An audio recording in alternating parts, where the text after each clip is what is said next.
বাংলা, হিন্দি, উর্দু গজল, উচ্চাঙ্গ সঙ্গীত, নজরুলগীতি সহ আধুনিক সঙ্গীতের সকল শাখায় সমান দক্ষতার স্বাক্ষর যিনি রেখেছেন তিনি উপমহাদেশের বিখ্যাত প্রথিত যশা সঙ্গীত শিল্পী, প্রসিদ্ধ সুরকার ও সঙ্গীত পরিচালক কমল দাশগুপ্ত। আজ তার জন্মদিন। কিংবদন্তি এই ব্যক্তিত্বের প্রতি গভীর শ্রদ্ধা জানিয়ে শুরু করছে আমাদের আজকের লাক্স শো স্টুডিও। সাথে আছে আমি জারিন। সবাইকে ওয়েলকাম করছি ব্র্যান্ড নিউ আরেকটি এপিসোডে। অসুস্থ অবস্থায় চেন্নাইয়ের একটি হাসপাতালে ভর্তি রয়েছেন ঢালিউডের একসময়ের জনপ্রিয় অভিনেত্রী দিতি। অপরদিকে আসছে সিনেমা প্যাসিফিক রিমের সিকুয়েল। আর এসব সহ আরও কিছু খবরের বিস্তারিত নিয়ে চলুন দেখে আসি টুনাইট আপডেটস। ব্রেইন টিউমারে আক্রান্ত হয়ে বর্তমানে চেন্নাইয়ের MIOT হাসপাতালে ভর্তি রয়েছেন বাংলা চলচ্চিত্রের অন্যতম জনপ্রিয় অভিনেত্রী দিতি। কিছুদিন ধরে অসুস্থ থাকার পর ঈদের কয়েকদিন আগে হঠাৎ করেই বেশি অসুস্থ হয়ে পড়েন তিনি। ফলে তাৎক্ষণিকভাবে দিতিকে ঢাকায় চিকিৎসা করালেও উন্নত চিকিৎসার জন্য 25 জুলাই ভারতের চেন্নাইয়ে নেওয়া হয়। ব্রেইন টিউমার অপসারণের জন্য অপারেশন করা হবে তার সুস্থতার জন্য রইল শুভকামনা। ছোট পর্দার নির্মাতা আশুতোষ সুজন এবার বড় পর্দায় কাজ শুরু করতে যাচ্ছেন। তার প্রথম সিনেমার নাম আমার বাবা। আর এই সিনেমাটিতে অভিনয়ের জন্য চুক্তিবদ্ধ হয়েছেন চিত্রনায়িকা মৌসুমী। সিনেমার গল্প মূলত গড়ে উঠেছে 1971 সালের মুক্তিযুদ্ধের গল্প অবলম্বনে। তবে তার সাথে যোগ করা হয়েছে বর্তমান সময়ে মুক্তিযুদ্ধ নিয়ে নতুন প্রজন্মের ভাবনাকে। আসছে 2 আগস্ট পিরোজপুরে শুরু হবে সিনেমাটির শুটিং। অপরদিকে সিনেমাটিতে মৌসুমীর বিপরীতে কে অভিনয় করছেন তা এখনো জানা যায়নি। বেশ কিছু বলিউডি সিনেমা এবং সদ্য মুক্তিপ্রাপ্ত শর্ট ফিল্ম অহল্যাতে কাজ করে বর্তমানে বেশ আলোচনায় আছেন টলিউডের অভিনেত্রী রাধিকা আপ্তে। মুক্তির তালিকায় আছে তার cinema Majhi the mountain man. অপরদিকে এবারে তিনি কাজ করতে যাচ্ছেন দক্ষিণের সুপারস্টার রজনীকান্তের সাথে। এখনো নাম ঠিক না হওয়া সিনেমাটি হতে যাচ্ছে রজনীকান্তের ক্যারিয়ারের 159তম সিনেমা, যেখানে তিনি হাজির হবেন গ্যাংস্টার রূপে। আসছে আগস্টে সিনেমাটির শুটিং শুরু হবে মালয়েশিয়াতে। 2013 সালে মুক্তি পায় sci-fi action cinema Pacific Rim. আর সেই সিনেমার সফলতার পর এবারে নির্মিত হচ্ছে সিনেমাটির সিকুয়েল প্যাসিফিক রিম 2। সম্প্রতি এক টুইটে এই সিনেমা নির্মাণের ঘোষণা দেন সিনেমার পরিচালক গুইলেরমো দেল তোরো। চলতি বছরের নভেম্বরে শুটিং শুরু হতে যাওয়া সিনেমাটি মুক্তি পাবে 2017 সালের 4 আগস্ট। এবারের পর্বে কে কে ফিরছেন তা না জানা গেলেও বিজ্ঞানী নিউটন গ্রিজলারের ভূমিকায় চার্লি ডের ফেরার সম্ভাবনা রয়েছে।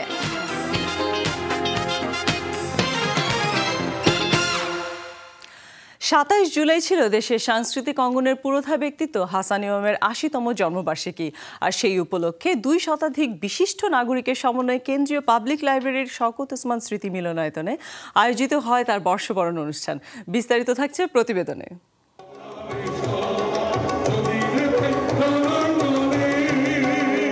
নাচ, গান, আবৃত্তি, ফুলের শুভেচ্ছা প্রদান, প্রামাণ্যচিত্র প্রদর্শনী, স্মারকগ্রন্থ প্রকাশ, এমনই নানা আয়োজনের মধ্যে জন্মবার্ষিকী অনুষ্ঠানটি আয়োজিত হয়।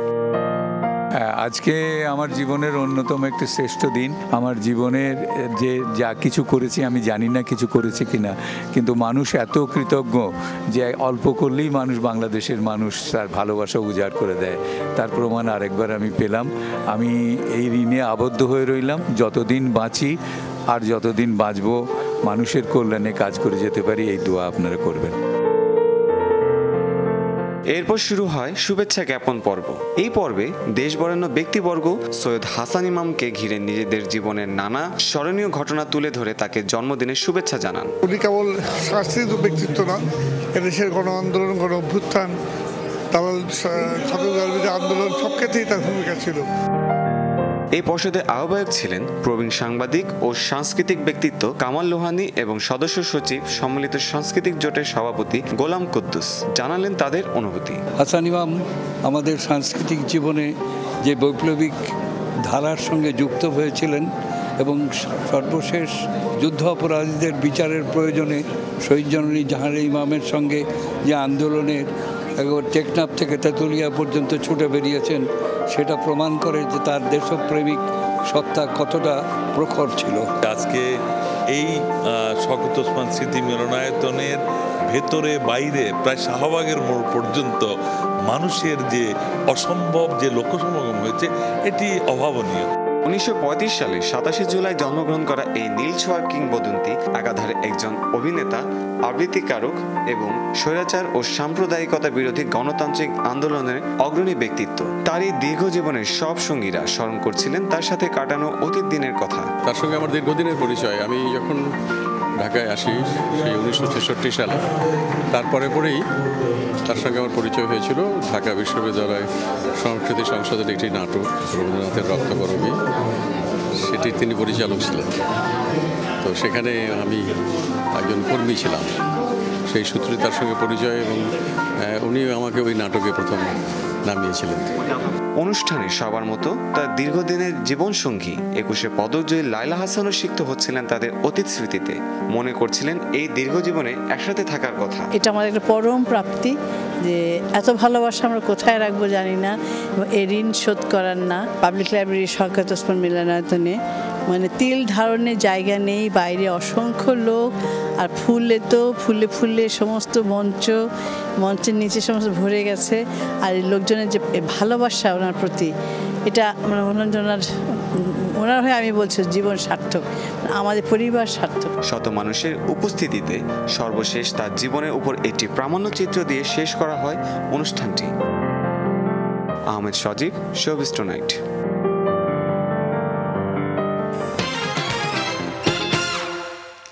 Dear viewers, let's have a short break, but don't go anywhere. Just keep watching Jamuna TV.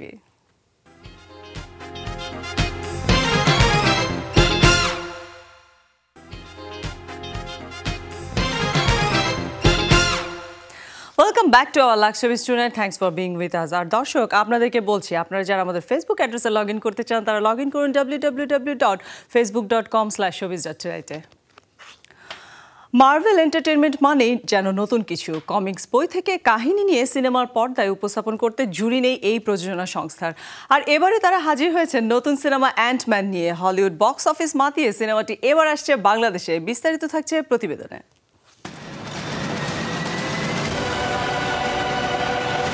Tried to hide your suit from me. Now it's gonna blow up in your face and destroy everyone you care about. Spiderman, iron man, এক্সম্যানের মতো super হিরোদের সাথে দর্শক যেমন পরিচিত তেমন পরিচিত নয় মার্ভেলের অ্যান্টম্যানের সাথে। কারণ সিনেমার পর্দায় নয়, মার্ভেলের কমিক বইয়ের পাতাতেই আটকে ছিলেন তিনি। তবে এবারে কমিক্সের পাতা থেকে সিলভার স্ক্রিনে উঠে এসেছে সুপার হিরো অ্যান্টম্যান, আর এসেই কেড়েছে সবার নজর। I believe everyone deserves a shot at redemption. Do you? Absolutely. My days of breaking into places and stealing stuff. অ্যান্টম্যানের সবচেয়ে মজার একটি দিক হলো এই সুপার হিরো পিঁপড়ার সমান ছোট হতে পারে, আর শক্তিও বেড়ে যায় পিঁপড়ার মতোই। শুধু তাই নয়, তিনি তার বিশেষ স্যুটের সাথে একটি হেলমেট পরেন যা তাকে সাহায্য করে পিঁপড়াদের নিয়ন্ত্রণ করতে। অন্যায় অবিচারের বিরুদ্ধে তিনি এভাবেই সোচ্চার হন আর একসময় হয়ে ওঠেন super hero. The suit has power. You have to learn how to control it. And these are your greatest allies. You're kind of cute. এই সিনেমার মাধ্যমে মার্ভেল কমিক্সের সুপার হিরো তালিকায় প্রথমবারের মতো নাম লিখিয়েছেন হলিউড অভিনেতা পল রাড। তার সাথে থাকছেন ওয়াল স্ট্রিট খ্যাত মাইকেল ডগলাস। এছাড়াও থাকছেন এভাঞ্জেলিন লিলি, কোরি স্টোলের মতো তারকারা। Get out of there. Did you think you could stop the future? Comic লেখক স্ট্যানলি সৃষ্টি অ্যান্টম্যান সর্বপ্রথম প্রকাশিত হয় 1962 সালে, যাকে পর্দায় রূপ দিয়েছেন পরিচালক পেইটন রিড। 17 জুলাই মুক্তি পেয়ে হলিউড টপ চার্টের দখল নিয়েছে সিনেমাটি। আর হলিউড দর্শকদের মাতিয়ে এবারে বাংলাদেশ ভ্রমণে আসছে অ্যান্টম্যান। রাজধানীর যমুনা ফিউচার পার্কের ব্লকবাস্টার সিনেমাসে আসছে 31 জুলাই মুক্তি পাবে সিনেমাটি। Wasn't my idea. Mahfuza Mou, showbiz tonight.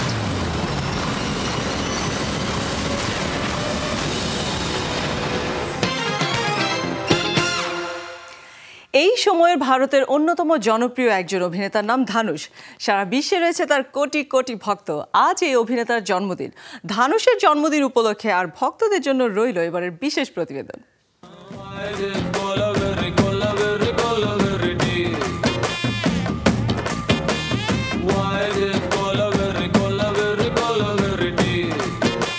Why this কোলাভেরি D গানটি শোনেননি এমন লোকের সংখ্যা খুবই কম। শুধু এই উপমহাদেশেই নয়, সারা বিশ্বে ঝড় তুলেছিল ভিন্ন ঘরানার গায়কের এই গানটি। আর গানটি যিনি গেয়েছেন এবং গানে যিনি পারফর্ম করেছেন তিনি দক্ষিণ ও বলিউডের জনপ্রিয় গায়ক ধানুষ। শুধু গান নয়, যার অভিনয়ের প্রতিভাতেও মুগ্ধ কোটি দর্শক।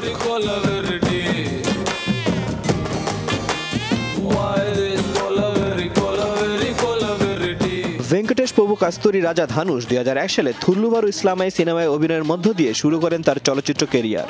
এরপর একে একে উপহার দেন কাডাল কোন্ডেই, পোল্লাডাওয়ান, ইয়ারাদিনী মোহিনী, আদু কালাম ইত্যাদির মতো হিট সব সিনেমা। আর 2011 সালে আদু কালাম সিনেমায় সেরা অভিনেতা হিসেবে পান জাতীয় পুরস্কার।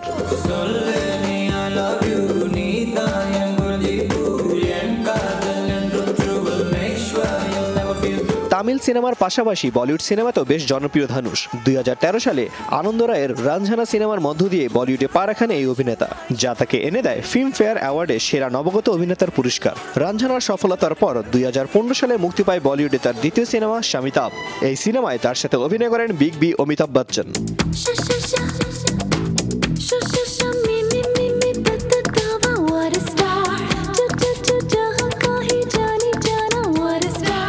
এই জুলাইয়ে মুক্তি পেয়েছে তার তামিল সিনেমা মারি, যা বর্তমানে বেশ ভালো ব্যবসা করছে বক্স অফিসে। জনপ্রিয় এই অভিনেতা 1985 সালে চেন্নাইতে জন্মগ্রহণ করেন। আজ এই অভিনেতার 30তম জন্মদিন। Happy birthday Dhanush. Sakib Hasan Shuvo, showbiz tonight.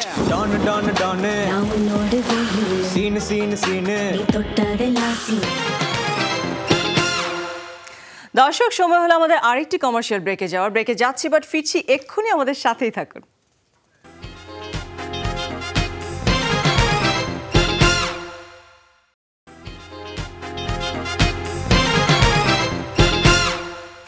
Lux showbiz টুনাইটে আবার ওয়েলকাম করছি আমি জেরিন। দর্শক, আশা করছি আমাদের সাথেই ছিলেন। চলুন শুরু করি আমাদের পরের সেগমেন্ট। এবারের ঈদে বলিউডে মুক্তি পাওয়া সিনেমা বজরঙ্গি ভাইজান যেমন আয়ের দিক থেকে আছে বক্স অফিস হিট লিস্টে, তেমনি সিনেমার গানগুলো জয় করেছে সিনেপ্রেমীদের মন, যা শাসন করছে টপ চার্ট। চলুন দেখে আসি টপ চার্টে রয়েছে কোন কোন গান।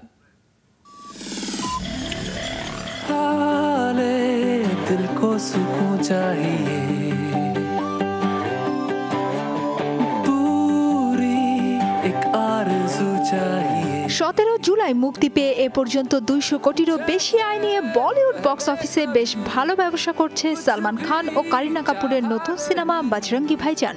হিন্দু দেবতা হনুমান বা বজরঙ্গির ভক্ত এক ভারতীয় যুবকের পাকিস্তানি এক বোবা শিশুকে বাড়ি পৌঁছে দেওয়ার কাহিনী নিয়ে নির্মিত সিনেমাটি দর্শক ও সমালোচক দুই শ্রেণীরই মন জয় করেছে।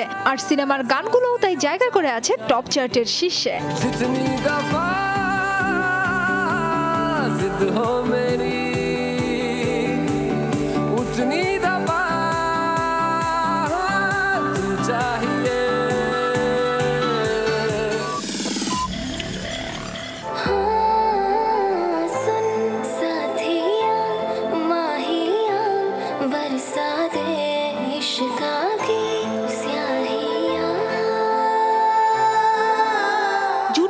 তারিখে মুক্তি পেয়েছে সিনেমা ABCD 2। আর রেমো ডিসুজা পরিচালিত এই সিনেমাটি নিয়ে আলোচনা থামলেও সিনেমার গানগুলো নিয়ে উন্মাদনা থামেনি ভক্তদের মাঝে। তাই টানা 9 সপ্তাহ ধরে ABCD 2 এর গান সুল সাথিয়া রয়েছে বলিউড টপ সং লিস্টে 2 নম্বরে, যে গানে কণ্ঠ দিয়েছেন প্রিয়া সারাইয়া এবং দিভিয়া কুমার। আর পর্দায় গানটিতে ঠোঁট মিলিয়েছেন শ্রদ্ধা কাপুর ও বরুণ ধাওয়ান।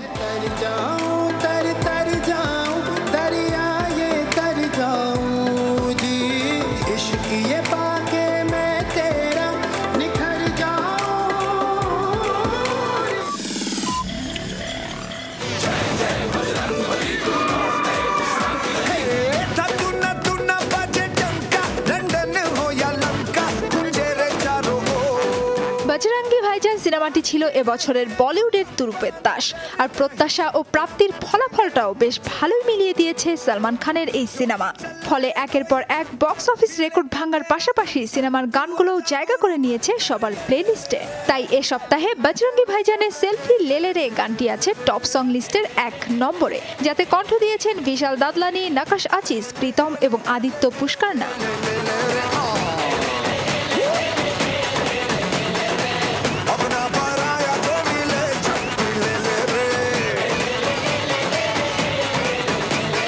মাহফুজা মৌ, শোবিজ টুনাইট। चल बेटा सेल्फी ले ले रे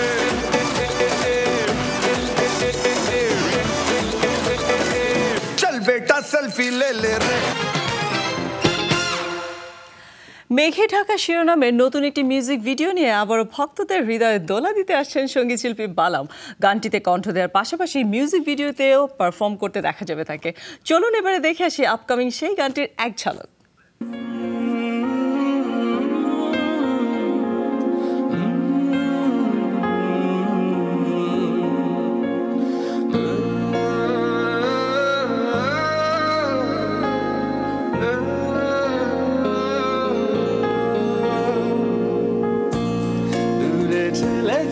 আমি তোকে মন ভেঙেছি ভুল করে আজ বুঝেছি তুই ছিলি আমারই হৃদয়ে পড়ি দূরে ঠেলেছি আমি তোকে মন ভেঙেছি ভুল করে আজ বুঝেছি ছিলি আমারই হৃদয়ে পড়ি সাগরে আজ ঢেউ যত এ বুকে জ্বালা তত একই সে ঝড় হাওয়া করছে আমায় পিছু তারা তুই ছাড়া সবই মেঘে ঢাকা